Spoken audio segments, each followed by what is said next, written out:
Assalamu alaikum wa rahmatullahi wa barakatuh. Mkwanirizaako omulungi atulaba olwalero ennaku z'omwezi 13 omwezi ogwokubiri omwaka 2022 February 13th 2022. It's a beautiful Sunday. Ibrahim Mukasagemanya gange iranga akadde kano tuli ku jebayise business mind ngebera ku extra digest mugoba nsonga muli mutya mugamba mutya tukomyewo nate okutunuulira ensonga z'ebyenfuna ebyennyingiza n'ebigwa mu kowere yonna gy'osinzira okubanga olulaba nkugamba ekintu kiri kimu nti buli lwa Sunday eno show twasalawo tubaleetere ebyenfuna business at large muberenga mubitunuulira. That is business mind for you. Abalina ebiruubirirwa ebyenjawulo mu bulamu bw'ensi tusigale nga tusaba even when nga tutuuse ku success oba ebyo tubadde tusaba Katonda tusigale nga tumwebaza yengeri yokka gye tusobola okunyweza enkolagana yaffe ne Katonda kuba kumusaba kumusinza nga tewali kyomugasseeko. Yep. Of course wabeerawo okubuzaabuzibwa but kino nkiddamu engeri yokka gy'osobola okunyweza enkolagana yo ne Katonda Allah eyatonda eggulu n'ensi kumusaba kumwebaza kumwegayirira okwenenya nga tusobezza n'obutamuteekako kintu kyonna kumugeraageranya ku kintu kyonna. Chris nkwanirizaako ku business mind olunaku olwa Sunday luno. Nsaba obuuze ku batulaba abalungi abatulaba twagala okubabuuzaako n'okubasiima obuwagizi naddala bwe mutulaga buli lwa Sunday ne ku nnaku endala bwe muteekayo videos endala but specifically njagala okwebaza abo bonna abeekuumira ku business mind. Mwebale kutwagala, mwebale kwagala mirimu ate mwebale kwagala bintu bibagattako. Era nange mu bufu bwe muyinja kwebaza omutonzi febaani na buli kati abakyassa ekyo ekirabo ky'amaanyi nnyo okubanga akyakitwesigisiza okukitukuumisa kubanga tuweereza abalala naffe ne tweyama titugenda kukola ekisoboka kyonna okulaba nga abaana be tubaweereza buli lunaku olukya bwe tubako ne kitusobola okugatta ku bulamu bwabwe ekyo kye tujja okukola. Tweyanzizza nnyo. Thank you so much. Olunaku olwaleero wiiki ewedde kyazuulibwa okumula kwe twakolamu twakizuula nti waliwo emiramwa gye mwetaaga okuwulira ne bye mwetaaga okulaba but ne tutunuulira of course awowo tulinawo amaanyi n'obumanyirivu okuscoutinga oba okusoosinga kikye mwagala okuyiga oba okumanya n'okutambulirako. Nja kutandika still n'okunenya abantu abagezi abalemesa abalala okuyiga. Mugenda mu comments awo n'olaga nti ebintu byonna obimanyi. Bw'olaga nti byonna obimanyi ate n'okugira abalala okumanya ababa tebamanyi. Tusaba lessons zaffe zino abamanyi muleke abatamanyi bayige. Toteekawo mbeera, toteekawo message oba comment ng'enafuya. Muwandika comments nga mulaga nti buli kye twogerako mukimanyi. Ne tubeebaza okubanga you people are ahead of time. Mwebale nnyo kubeera ahead of time. Era musigale nga muli ahead of time. Naye ne mbasaba mwe abali ahead of time mutuyambeko tukwatire wamu okubunya enjiri ya business mind. Yep. Since you people are ahead of time, come together naffe tubunyise enjiri. Muli ahead of time but you stay silent ate mukutogera abatamanyi. Naye obadde okimanyi Ibra nti oli multi talented in a way. Omuntu bw'aba akusanze ng'oli ku radio programs ng'obadde okola shows ez'okusanyusa mu bantu then ate n'akusanga endongo kakasiggu evening driver on Monday paka Friday saawa 10 paka 12 Star FM 97.5 kwembeera Monday to Friday ate oli n'amala n'akusanga ne mukoona. Buli lwakutaano saawa 4 n'ekitundu ez'ekiro Spark TV ku Serena wetusinziira every Friday kona ne Spark TV. Kakati lwaki nkuganye nti oli multi talented mashallah kizibu nnyo okusanga abantu actually ndowooza kino kigenda eri management eya date production okubanga musobola okuwa abantu kasavu kanyama ne mubeera mu tundutundu ly'okusanyusa abantu ate ne mumala ne mujja ne muleeta n'ebibazimba ekyo kiba kyanjawulo thank you abantu baali badde bagambye katwemalire kukusanyusa kubanga nnyina bempulira tukoledde industry naye industry ogikoledde abantu bano okamamu bakame ssente toyina kyokoze kulaba nti abantu bano obagattako oko mu byenfuna byabwe nabadde njogera ne Kakensa last night we spoke for 2 hours. Henry Ndugwa Kakensa, celebrated blogger, ali best mu Europe. Nangamba nti omujiji oba omulembe gw'abamawulire abalowooza ng'okwogerako obwogezi ku kintu ne batakyusa society gugenze guggwawo. Buli lw'owulira nti abantu beehoyima balina obwetaavu buno tokoma ku kukyogerako kikoleko bayambe okukivuunuka nti wabeerayo abeehoyima nga beemulugunya nti abaana basomera mu miti mu miyembe tokomaawo kuba akadingidi paka nga bekikwatako bakutte ssente bagenze bazimbe classroom blocks bwe baba tebasobodde then kuuta akadingidi abazira kisa baveeyo bakyenyigiremu bazimbire abantu abo abazimba nga bakozesa gandya nga batuuse ku finish Gandhi hardware store yeyokka mwosobola okujja ebintu ebigenda okukola finishing makago apartments, hotel, restaurant, hostels, residentials and commercials. Buli ayagala okukola kye bayise finishing nga oli within Uganda border ku border kwatagana n'Abagande hardware store bajje bakole finishing nga yannamaddala Abagande bano mwana wattu nno obutakuluisaayo njagala kutegeeza nti basangibwa Ntinda ku Reed Complex okuliraana Kampala Independent Hospital era ku kizimbe ekyo Reed Complex basangibwa ku mwaliro gw'omuguukiriro mu luzungu kyoyinza okuyita ground floor si basement ground floor omuguukiriro nti oluba olugguka ku kizimbe otikuwotuukira bali mu shop number eri N19 oluyingira bwoti bali okuva ku 1 paka ku 18 19 muyingira 18 yitako mpite nga father ayita ku ssabo yingira muli gwe ali eyo ng'oyagala ekintu kiri kimu ng'oyagala enzigi nga zirina locks nga ziri automated za kunyola bunyozi physically security code pin biki byonna babirina kusala busazi na card mu ebiri ayagala bathtubs bazirina ayagala compressors ze bakozesa mu painting okufuuyira ennyumba nebeera nga malidadi ayagala okugula compressor emu bagitunda n'ayagala okugula ennyingi ng'olina company ekola painting gendayo actually omwami ogwo namukyalirako nali a bit surprised ng'enteekateeka gy'alinawo oko naddala ku bantu abagula ebintu ebingi kyanneewuunyisa nti discounts ze yali agaba naddala ng'otwala ebintu ebiri bulk oba in bulk ng'ogula mu bungi enkola ye nagisiima nnyo kubanga ne delivery agikolera ku bwereere alhamdulillah mulimu abantu abagendawo ko oli ng'agenza avuga sport ye tayagala giteeka mu minyolo teyali agadde giteeka mu misumaali teyali agadde obupinipini obwo obuntu obukola finishing y'ennyumba oyo nga tewali agadde bubeera omwo naye n'otukalina nedda ssebo ne bonaaba ogenda luddawa tugenda kutwali ate nga guziza ku bbeeyi yawa Gandhi hardware store Ntindi ku Reed Complex next to Kampala Independent Hospital shop number N19 ground floor wojja okubanga basanga Ntinda ate nga tukugamba ekintu kiri kimu nti ebintu bino babijja China babijja Turkey France England so beekwate buli kimu kitambule bulungi owaaye Chris onako olwaleero njagala era tukwate ku bantu kumetendere jenjawulo program onako olwaleero of course era ngeza bulijjo tukwata okuvira ddala ku muntu asobola okuyingiza ennusu 10 mu nsawo paka kwayingiza akawumbi olunaku paka ku muntu ayingiza akawumbi tukwata ne ku muntu ayina essuubi erikola essene nga tazikolanga yes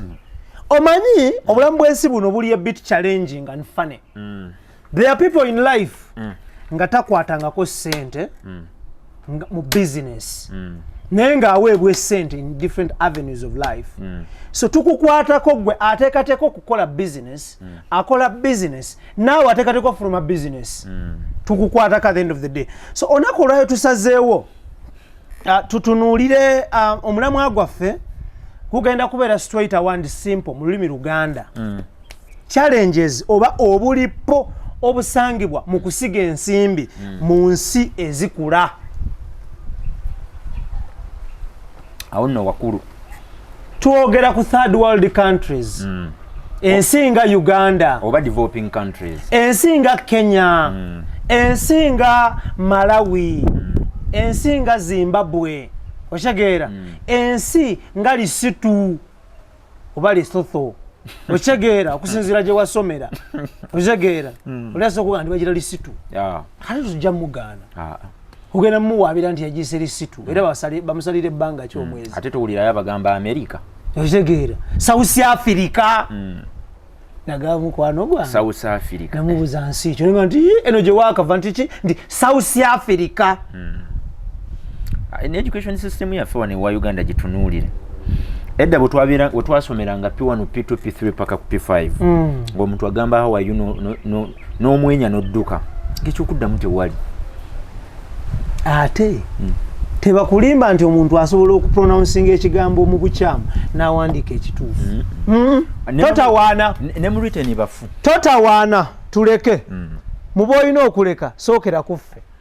buli lw'ogiyita South Africa bwoti kitegeeza mulimu eziwerera ddala bagamba president okitegeera so olwasazewo tutunuulire obulipo obusangibwa mu kusiga ensimbi mu nsi ezikula ng'obulipo buno tosobola busanga mu nsi zinnaggwedda zinnaggwano first world countries nga za America zibungereza zi France zi Turkey zi Italy ng'obulipo buno tojja busangayo naye ng'ojja kubusanga mu nsi za semazinga wa Africa era ng'obulipo buno oyagala toyagala ne bw'oba ng'ogenda kukola business nga yakusiika ntungo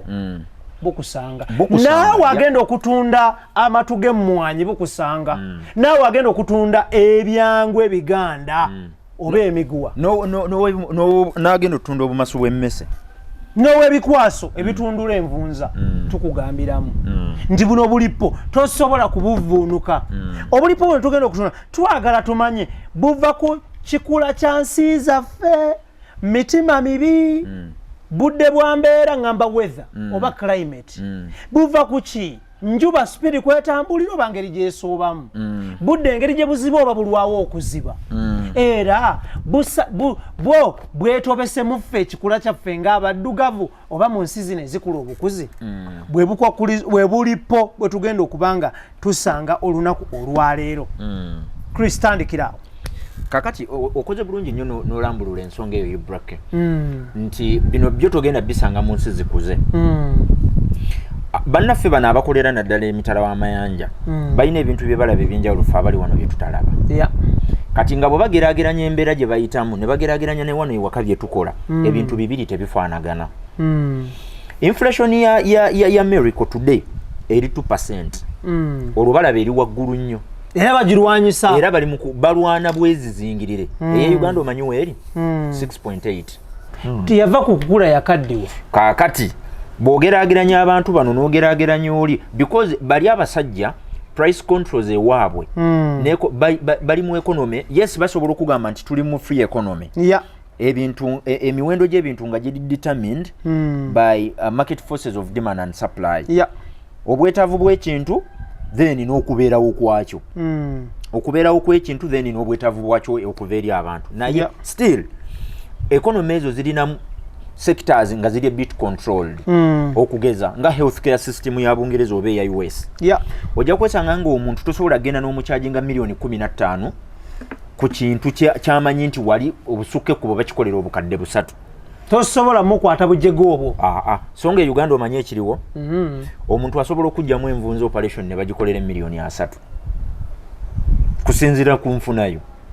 nabutya bwozze naddwaliro ki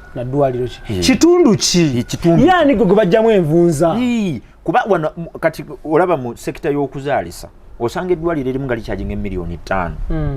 tugeze ennaku 3 oba 4 ne wabaawo eddala gy'ogenda okuzaalira nga bakyajinga emitwalo 11 olwo oluddewo ate noonyumiza ne banno nti mbadde mulya bbeeyi onfuna eri tekisoboka. So obulipo buno bw'obadde oyogerako enneeyisa y'abantu mu nsi ezikula si enneeyisa y'abantu mu nsi ezikuze ze bayita zinnaggwedda.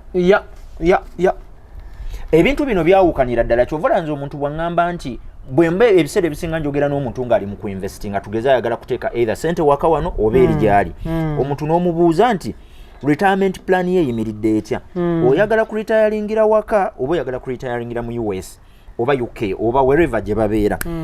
oli ekibuuzo kyakuddamu kiditamininga biki by'omugamba because omuntu ayagala okuritayalingira e Uganda byokola ng'oli mu kuinvestinga Uganda tebisobola kufaanagana n'ebyokola ng'oyagala kuritayalingira US. Totally different. Ebyo bibiri bibeera byanjawulo. The way you invest ng'oli eri yanjawulo nnyo ne the way you invest. Kati ebiseera ebisinga abantu ensobi gye bakola naddala bano bannaffe bankuba kyeyo ng'ali eri agenda n'alowooza nti nyina mukwano gwange omwo mbeka ekyokulabirako kyenkuwa kimu nyina mukwano gwange abantu abamuzigira projects zaagula wano ewaffe baŋŋandaze omu ku bo ye maama naye nga project ezo aziraba ku kyalo nti waliwo ennyumba gye batunda waliwo akatakano ke batunda waliwo ente wano gye batunda kakati wembuuliza abantu abo bw'obanga osobola okumapinga ekyalo ekyo omwana Ibra n'olaba nti gwe boddayo emityana waliwo wakulira n'olaba nti omwami ayina amaduuka 15 essaati ekyasobola okwabika ebitogi ne biggwawo ate gwe naawe nojja n'omugula ekizimbe ng'omuliraanye osuubira nti oyinza okukyajinga essente eziri waggulu w'omuntu akyajinga eziri wansi ekikyo ne bakyagala ekye ne bakireka tekisoboka. Stop expecting miracles nga temuzikoze eyo togenda kubanga ebintu byogula naawe kimanyidde ddala bulungi nti performance ya assets ezibeera mu nsi ezikula kangeze performance ya assets ez'omu byalo tesobola kwenkanankana na performance ya assets ziri mu kibuga bibiri byanjawulo. Ekizimbe ekiri mu kyalo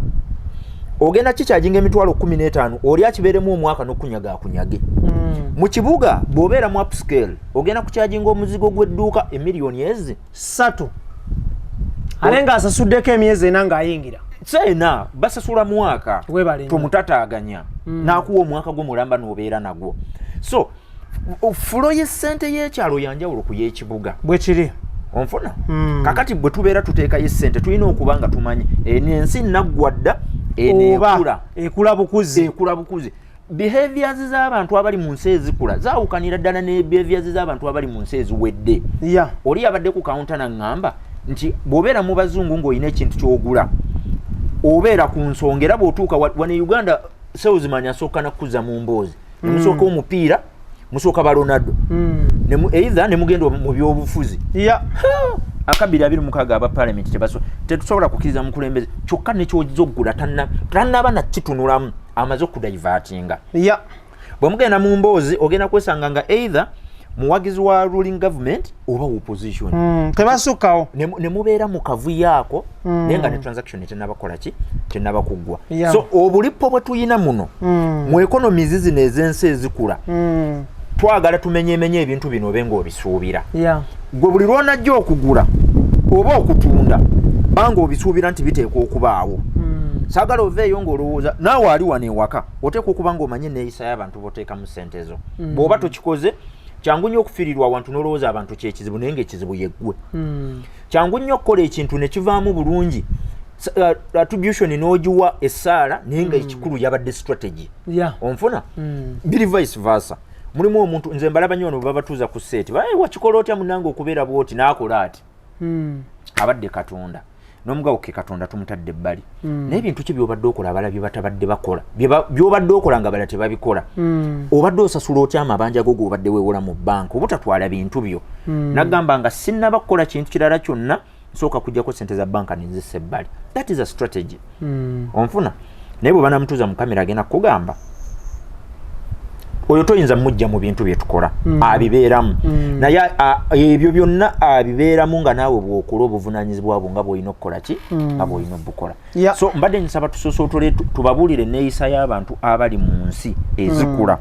beeyisa batya biki byoteekwa okusuubira ekimu ku byo ndowooza tutandike no problem kino naawe ogenda kunnyambako kubanga mmanyi abantu bano bategeera n'okunsinga singa ibranze naawe tubeera tunoonya ettaka tulina abantu be twalyetaaze nga tetunnaba kulifuna instead of okubeetaaga nga tumaze oddifuna kambeeko ekyokulabirako kyenkuwa singa mba njagala kulima ovakkedo ovakkedo kyekibala gwe muti ogulira wansi bwe twalinga tusoma agriculture waliwo ebibala ebiriira waggulu kungulu n'ebyo ebintu ebiriira wansi ebina taproot ebiriira wansi mu ttaka kaakati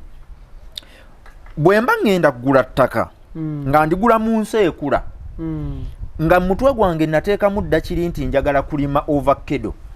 bantu ki be naalyetaaze ku lisiti y'abantu benjagala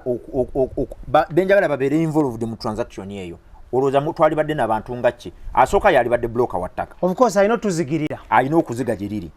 owookubiri tulina okubeera muko n'omuntu awa economic value ettaka eryo kyangu nnyo ogula eka y'ettaka $3.5 n'ogigula 7 ng'eddaba olinze si kyekyo bwe kiri omuntu owookusatu gwe tujja okwetaaga tuyinza okwetaaga bannaffe bana abakola babayita abapunta abasaveya mu Luganda abapunta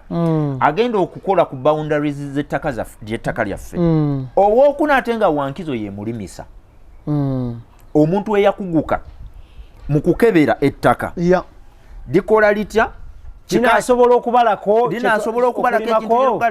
naye omanyi bannaffe abasiga e Uganda kye bakola abo abantu abeetaaga amaze naggula kubanga bw'aba involvinga nga tannabaggula alowooza bajja mulemesa transaction onfuna ekyokubiri abalowooza bajja kwegatta n'ennannyini ttaka biru ekole ki baseere biru egejjemu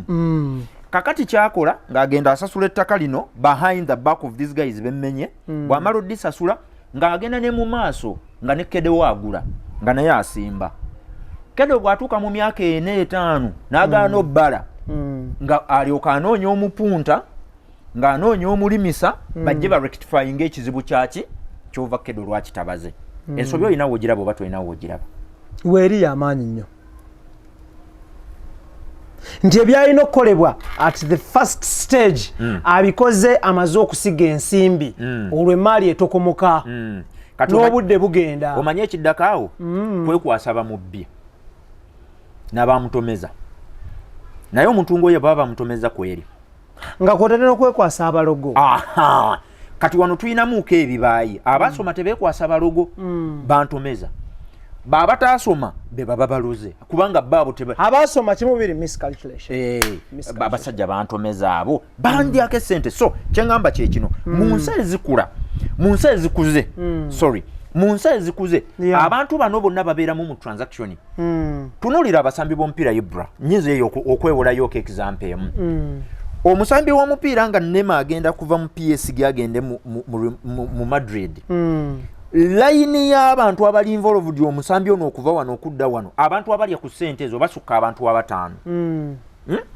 wagenda kubeerawo omusawo wa club wagenda kubeerawo agent we wagenda kubeerawo ko family neno gundi etunda club ebeera n'ekitunzi waayo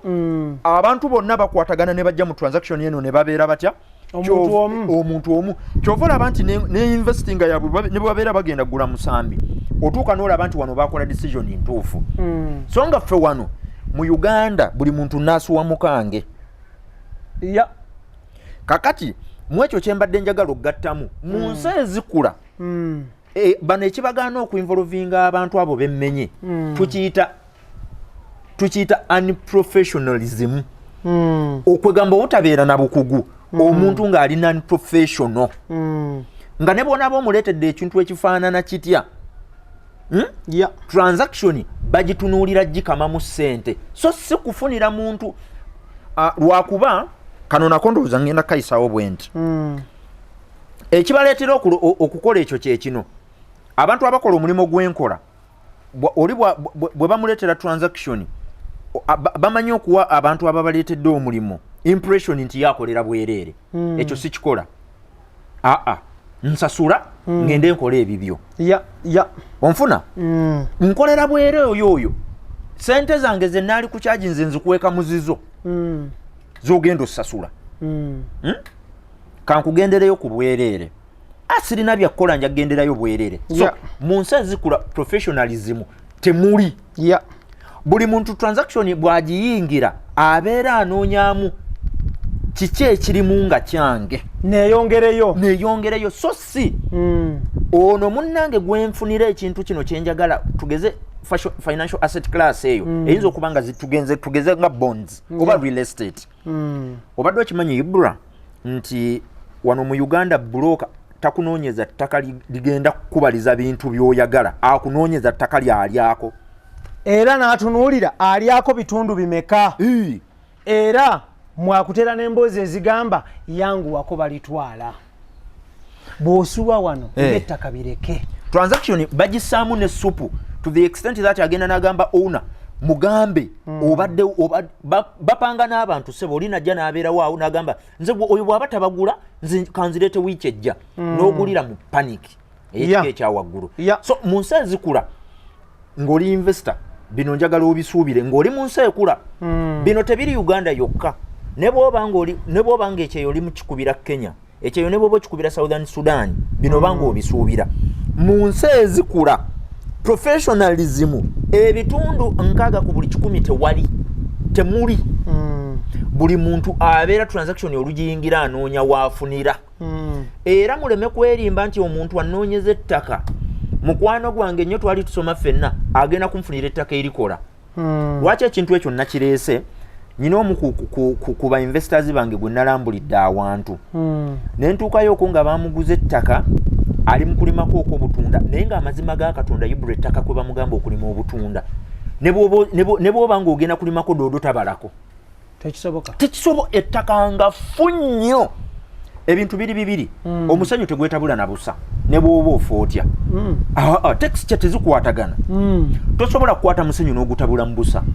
era edda bwe twabeeranga mu nnyumba ezo ez'obudongo ez'okumaala obusa twanoonyanga ettaka gye bayita eryamukoka ettaka eryomukoka lyabaleese enkuba lyebeereese lye baakolokotanga ne tutabulamu obusa bw'ente kawudang ne tugenda ne tumaala ebibiina abo ababiri bakwatagana so nga bwenkwata omusenyu nengutabula n'obusa enkuba bwebitonnyamu obusa bujja kutambula omusenyu gusigalawo because gulina particles nnene kati olina bw'ogenda kugula ttaka lirimu musenyu oli ng'akulimbye mbu wano keda abalawo nga naawe okyalo kyonna okirambudde tolinawo omulaba tulekerawo okuexpectinga miracles we zitali yes I understand tutambuddeko mu Bachina tusanze oyinza kugendako okwo tugeze Dubai nosanga omusajja ng'azimbye ku mazzi togezesa kuzimba ku Lake Victoria nga toyina tugize tozimba ku Muttanzige tukikola tozimba ku Nalubaale so wano mu nsi ezikula buli transaction buli muntu agiyimiriramu abeera ayina kyaginoonyaamu bw'ojja muffe ba financial ba investment planners era omuntu bw'ojja n'omugamba mbadde njagala kugula bonds Uganda ngagamba ezo bondi asooka n'azisiiga akasa azivumirira n'azikutamya nagamba bonds ezo ziraba waliwo omukwano gwange azirimu tezikola era bonaaba oziguze kyangu nnyo okubifiirirwamu ate gavumenti tezisasula gavumenti teziwaayo ssente olaba bw'obeera knocked off kakati bw'omala okubeera knocked off ng'omubuuzi olwo tutuse ki ssente kati ekikola gagamba ttaka wano poloti nze twinyo n'omusajja yasaze 5 ku 10 ng'oddeeyo onfuna professionalism awo obeera ogyonoonye because munno yazze ng'ayagala bonds yazikozeko n'okunoonyereza ne bamulaga nti e Uganda basasula naye gwe olw'okubanga oli mu ttaka omaze okusiga ekifaananyi ekirala nti bonds tezisobola kukola kati ttaka lyerikola ki lyerikola buli muntu yenna ng'osiga ssente ng'ozisiga Uganda oba ng'ozisiga mu nsi ezikula banga okisuubira professionalism mutono mwali naye muki mutono wakkekwa wakunoonya bunoonya bwe bakabeera kagege munalubaale kabaamu kamu oyiri bakayiribe eno n'eno tekakwatika kyekino ekiri e Uganda so ekyokubiri nga mmaliriza wano professionalism ekintu Ibra kye tulina okutunuulira ennyo nze buli transaction gye nnyingiramu nyina ekigambo kye nsinga okutunuulira bakiyita interest ekiruubirirwa ky'omuntu gwe ndi mu kuyingira naye ekintu kye ŋŋenda okukola kiri ki nze awo we nteeka essira era instincts zange tezibeerangako nkyamu okusooka neebuuza nnyo lwaki anfunidde zero bwe mu kifo gyeka kiri kye mmugambye kiruubirirwa kikyalina mu bino ebifo ebibiri abalaki kiki kyombalako naggambye kakiri ozze zero bwe lwaki kiyinza bw'okyetegereza emabega n'okiddamu kiyinza okuba nti ezirobo gyakutwala ettaka eri alitunda yamugambye ku miliyoni anankuwako 10 na mmeka 15 kakati ali mu kusiiga ekifaananyi nti ekakiri terimwa teriyo kirungi kivaayo n'amaliza nga kucyanulinzo zeeri zirobwe ye gyaliira tafudde ku kiggwe ky'oyagala era mu nsi ezikula lema kwerimba ngamba omuntu gw'oli naye mu transaction yakwagaliza nnyo gw'ofune buli muntu aba abalabibye tusamuza ffensawo obala nange embala onandetedde project ya miliyoni 4 bw'asigazaako 10 bw'asigazaako 2 nange ne muli akabiri olwo mba mukubye ennyo nti nedda nga muyingira transaction ng'ojjako kyozze nze nyina muntu gwe nali ngamba nti kyondeetera kyenkola bw'ongamba oyagala bonds nga tuzisensula bw'ongamba njagala stock market nga tugisensula bw'ongamba njagala ttaka nga tusensulayo nze options zonna nga nzikuwa kuba mu byonna sirina kyentunda kiri eri gwe decision yogamba nti kati tutunuulidde ettaka nkugambye eryanteberero lirikola bulungi gwe n'ogenda n'onoonya weriri n'ofuna ne buloka wo n'akufunira ettaka n'ogula naye nga so sinze sikukya n'olinga kukutwala eginagula obupoloti n'ensalamu ekyo kibeera kikyamu awo tewabeerawo professionalism so obwo bwe bumu nze nalizesena characteristics ez'ensi ezikula professionalism temuba buli muntu wa protectinga interests ze interest kyekiruubirirwa kyennyina sigamba interest kyene ya interest rates eya bank neyomuwendo ntegeera ekiruubirirwa eky'omuntu gwe nnyingira naye bw'obeera musawo nga tuli mu transaction yakujjanjabibwa intention eri kikumponya kukola ssente onfuna bw'obeera looya ng'oli mu kumpolereza intention eri ki mpangula musango obweyagala kundyako ebyo byonna nyina obiteeka mu context nga sinnabakwata ssente zange zise buli muntu yenna ng'oli mu lutalo lwakwekulaakulanya buli lunaku olukya ku nsi ssente zo ziriko abazibalira abasobe 10 toli wekka gw'obala okulaakulanya otya oli agamba mumogoddeko kyenkana ki kyemusuuza nga tannabazimalirayo akasajja kagize ne ssente naye zonna tusobola mukkiriza zimalawo nga tetuliddeeko ekyo kyekifaananyi ekiri e Uganda ate era nawe Ibra ekyo okimanyi abantu babala n'amanya nti kakati wano kyova olaba nti abantu abakola omulimu gw'enkola batono nnyo waliwo omwami awo gwe nali ntera okulaba sijja kumenya linnya naye nga buli lwenda abakyayisaawo abantu abatwala mu bibira nenebuza Uganda yonna tugisimba ebibira n'amaka gaffe n'embalaza tuziseeko miti kakati bw'oba otomedde oyo toyina kintu kyonna kyosobola unless nga interest ekututteyo yeekyo ne bwe kitaba ekyo agenda kukya nolinga akuza mu kyamanyi kukola ensi ezikuze si bwe zityo Ibra bwe zikola buli transaction yonna gy'okolera mu nsi ekula twagala nnyo okusiga ekifaananyi nti eyo service ya bwereere ngenda kukuyambako buyambi kati ezange ze nalibadde nkukyajinza olw'okuba nti okugamba nti nsasulwa nze nsasulwa bw'oba toyagala kunsasula era tojja nze nsasulwa kakati mu nsi ziri ezikuze buli kintu kyonna omanyi lwaki eri mu nsi ezikuze ennamba esinga eyo omuwendo omunene buli muntu asobola okusula nga afunye ekyalya buli transaction yonna gye muyingira bagisasulira bw'ogenda kuwa ebimuli ng'oyagala akulagirire gye biri olekawo at least gundi back emu bw'oba olina w'ogenze ng'oyagala kabuyonjo era ogenda kulekawoko kasente naye wane waffe e Uganda w'osanga mbugundi bya bwerere ku ki bakwebazaaki nedda sente yina etambula bweti buli lwogamba nti ebintu ebimu obifunira bwerere waliwo abantu abamu b'ogenda okusindika ewaka bagende nga tebalidde kyovula bw'obeera mujjamu ng'otambulodde ewaka osanga omukazi ng'ekiwagu yakiguze 2500 n'omulamuza n'omugamba 2 mu kifo ky'osula enjala n'aga sijja kulya menvu bampe 2 nfiirwe 5 naye nga nzizeeka onfuna which is not business so mu nsi ezikula bino obanga obisuubira buli muntu aprotectinga interests ze ng'omuntu tolowooza mbu olw'okubanga oli eri ozze wano muba kwagaliza nnyo wano okuviira ddala ku muntu akuliraanye paka kwasemba buli muntu aprotectinga waafunira ekyo bw'onaaba okitegedde okuinvestinga mu ggwanga Uganda kigenda kukuwoomera lwa nsonga buli muntu yenna ogenda mutunuulira ng'omwekengera era ogenda takinga measures okumakinga sure nti buli transaction gy'oyingiramu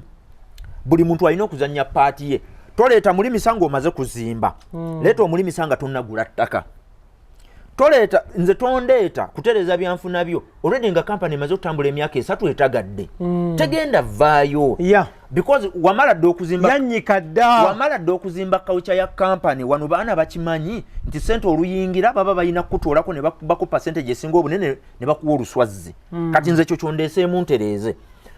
Omuntu ono oba omwetaaga nga tonnayingirira transaction tubadde twogera kuwa ettaka.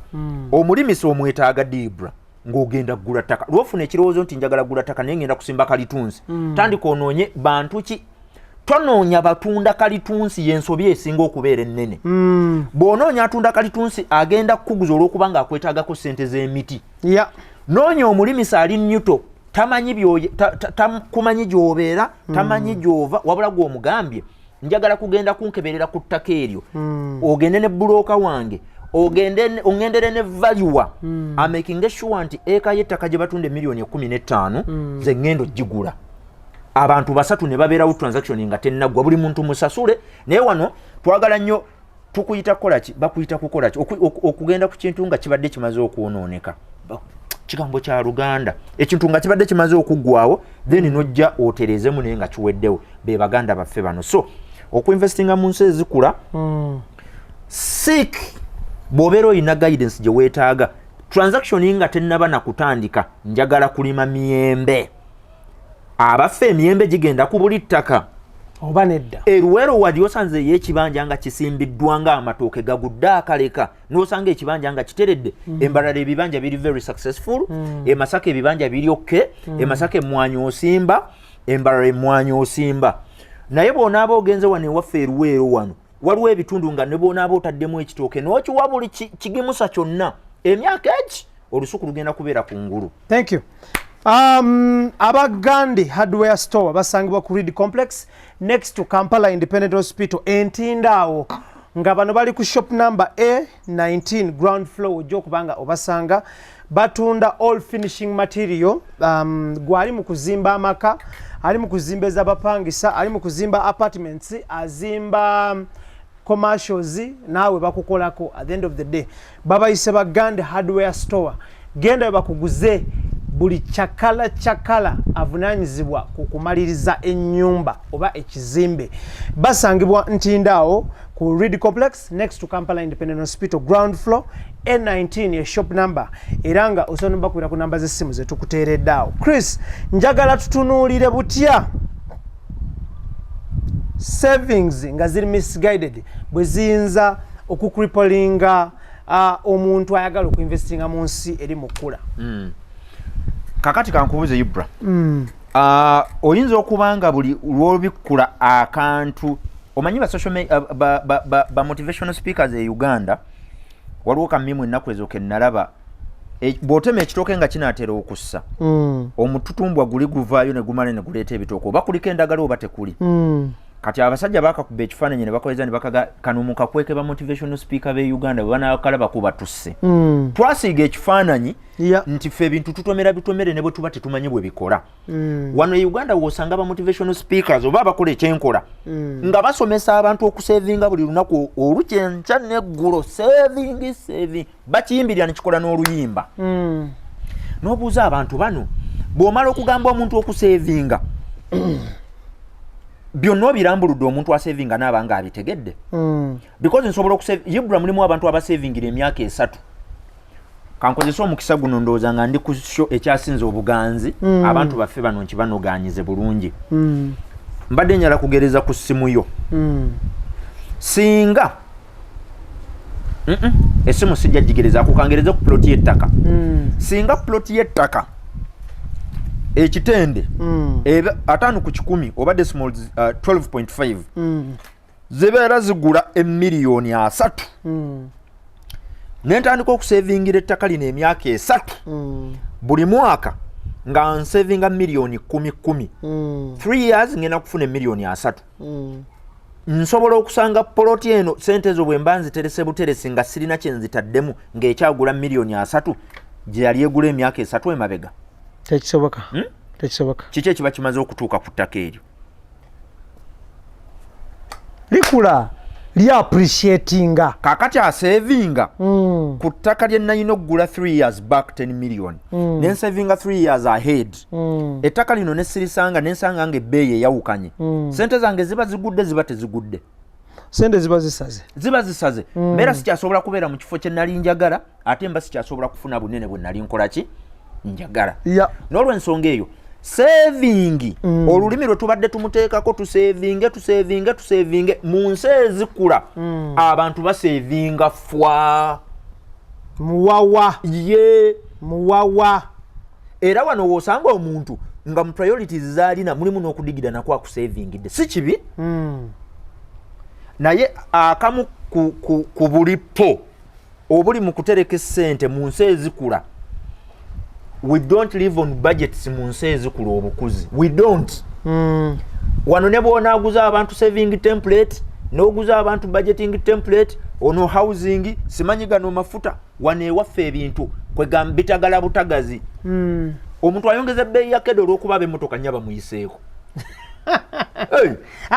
nabata abo nabata olw'okuba watundira eriyo ebikomera nga 10 waggulu eyo ogenda ogiraba oti kyenadekuka kikino nti wano okupaalusa emiwendo omuntu akuseera ekintu olw'okuba ab'emmotoka bamuyimiriddeko bangi yeyo supermarket gyendi mukugamba erengejjamu amatu g'emmwanyi okumanya ensi ezikula zirina obuzibu ogenda ku mudaala gw'ennyama oggula ennyama nga waliwo ab'emmotoka oli bw'alengera ava mu mmotoka ng'alina ebisumuluzo ajjidde ku bigere toddamu kukola amagezi gy'ali olw'okuba oli ali bw'ati ate wano ebisumuzo by'emmotoka biringa bye baatulamira mu nsawo muno olowooza oli akiteekamu n'ekinywereramu bibe ababeera bati ntemerayo kiro 3 waawe bwakiwuuba ati ate naawuba ekisumuluzo kyakipaso sifuddeeyo ki naye ebisumuzo byaffe tebinywera mu nsawo kyembadde ngezaako okugamba mu nsi ezikula tetuwa respect bantu kubanga ibula abantu abayimirizaawo bizinensi si be bantu abeesobola bokka n'abantu abateesobola ondaba we cut across fenna bwe tugenda mu bana abannaffe abatunda soft drinks bannaffe bano be tuyita bannaggwedda abagagga abazirinamu olunaku eccupa ya soda anyweja fe abannaku obula kunywa kureti kuba ffe ne bwonywa tokkuta oba lwaki simanyi kizibu ki oba obwavu bukuzimba akayumba munda eno bw'oyiwayo obwavu bulayika buleeta enjoka buleeta ennyonta ogire buli lweweekyusa oba oyagala kunywa ate kati bano abakampanies zino eza soft drinks bakwata ekintu kimu nti bo bwe babeera bamaketinga batunuulira omuntu oli asemberayo ddala wansi kwe babeerako tebabeera ku bannaffe bano bannaggwedda babeera babaliko naye fokasi yaabwe ebeera ku muntu wa wansi n'olwensonga eyo mu nsi ezikula obukuzi ibra saving tulina omuwa ekitiibwa ne tumwawula n'ebintu ebirala tusavinga ku bintu bye tumanyi obulungi nti kati saving tasaanye kusukka mwaka ndowooza kankiddemu omulundi ogwokubiri tolina kusavingira kintu kyonna ne kigenda above year bw'osavingira ekintu kyonna ne kigenda ebweru w'omwaka emikisa mingi nnyo kye wali oyagala si kyogenda okufuna either ebbeeyi egenda kuba ekkiridde nga tekikyali we wali okisuubira kibeere oba ebbeeyi ng'erinnye ng'ekintu ekyo tekijja kugyamu ssente z'osevinze onfuna bulungi nnyo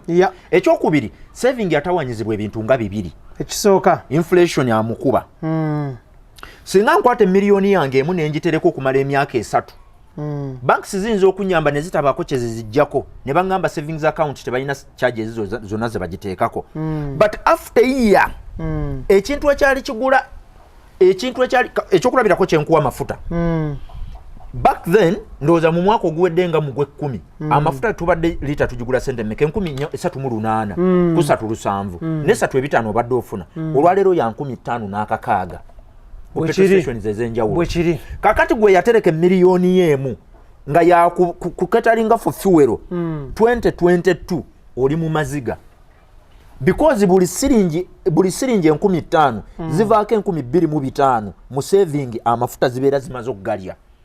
inflation yawo esente zo ziwateeka ku account ebeera yaziryako indirectly in fact mu lulimi olw'ebyenfuna mukenenya wa saving ye inflation inflation yali badenga AIDS bomulabe eri abantu akulira munda nga tomanyi bantu bakulaba bibega situka kukola hanga nenga tibasobola kukulaba nti omusajja gwawo nenga wano amaze okuleega so kyenjagala okutegeeza abantu baffe mu nsi ezikula saving culture yaffe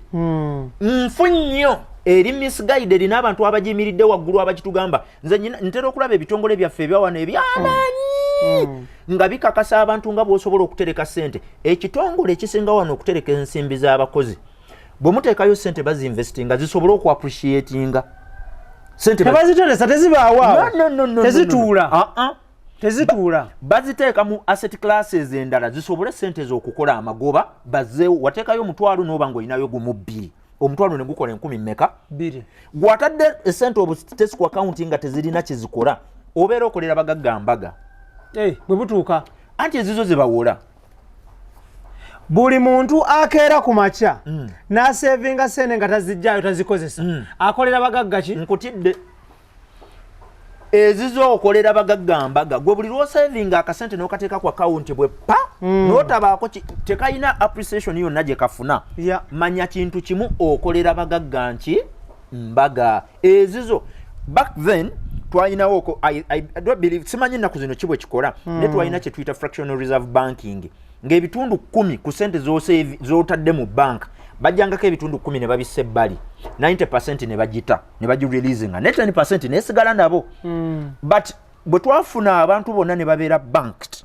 abantu ne bajja mu banking sector nga ssente zonna mwe ziri kizibu nnyo abantu okwekuŋŋaanya abali wano ebwe bajja Namulando oba Entebbe ffenna tugenda mu banka nga twetaaga ssente zaffe olunaku lumu tekisoboka ebizibu byanjawulo gw'otagala na fizi yazikoze mu lunaku lumu yasasudde tabankinze omusanga mu layini ya ATM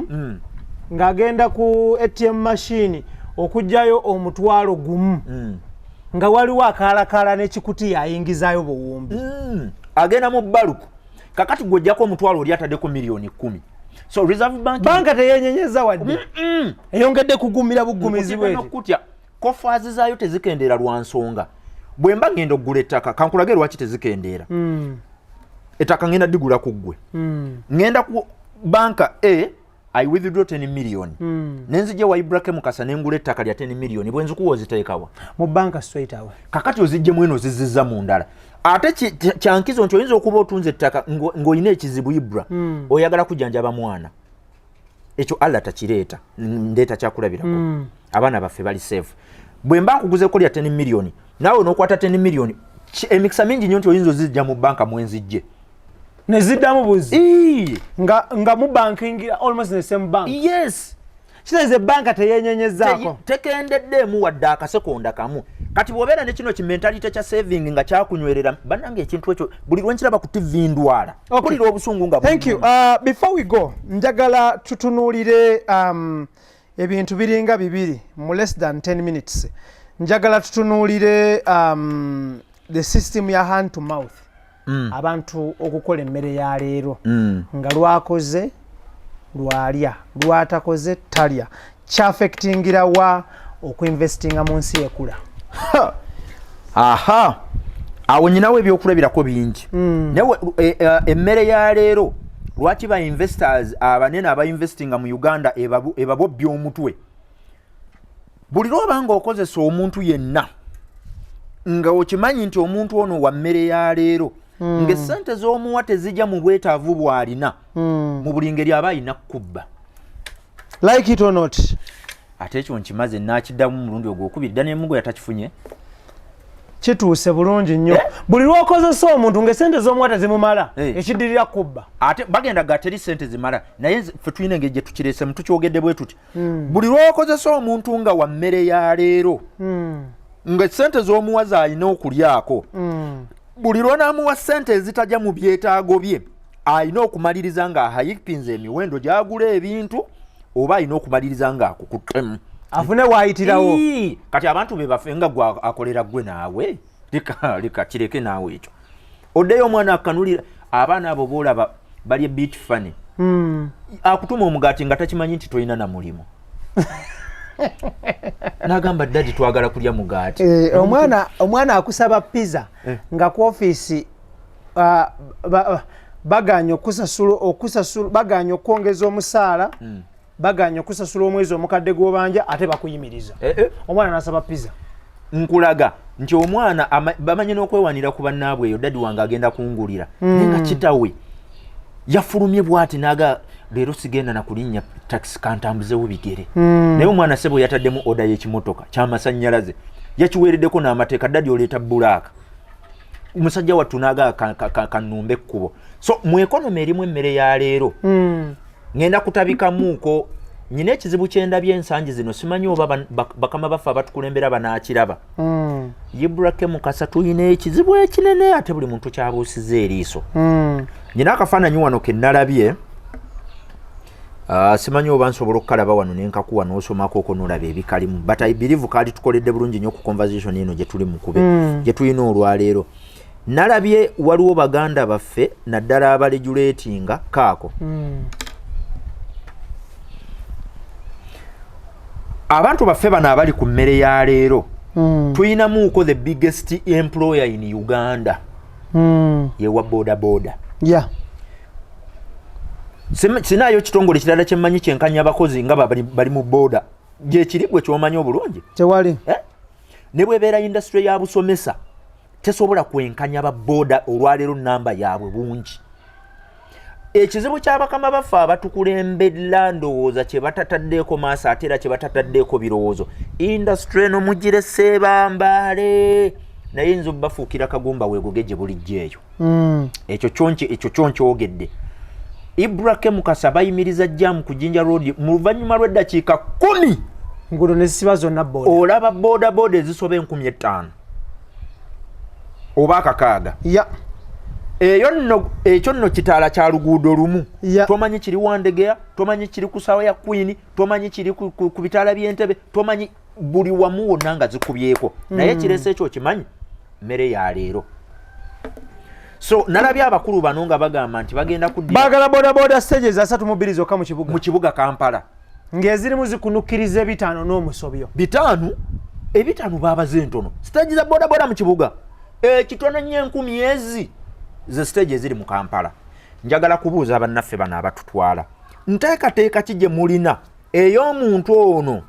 abadde ajja emmere abadde ayina emmere ya leero ng'omugobye mu kibuga agenda kulagawa because eno system ekola bweti bannaffe bano baagana okitegeera toyina bw'oyinza kunyumirwa ssente nga nayiba waasuza enjala ekyo bakulimba ategula engoye n'akugyako eggundi omwana afuluma n'omugaati ne bakanyigira mu mbirizi z'ekikomera kalina toosinya kazirya kazannya ate wa nayiba yasuze n'asooka n'akanyiga kadde akakaaba bankubye bakubidde ki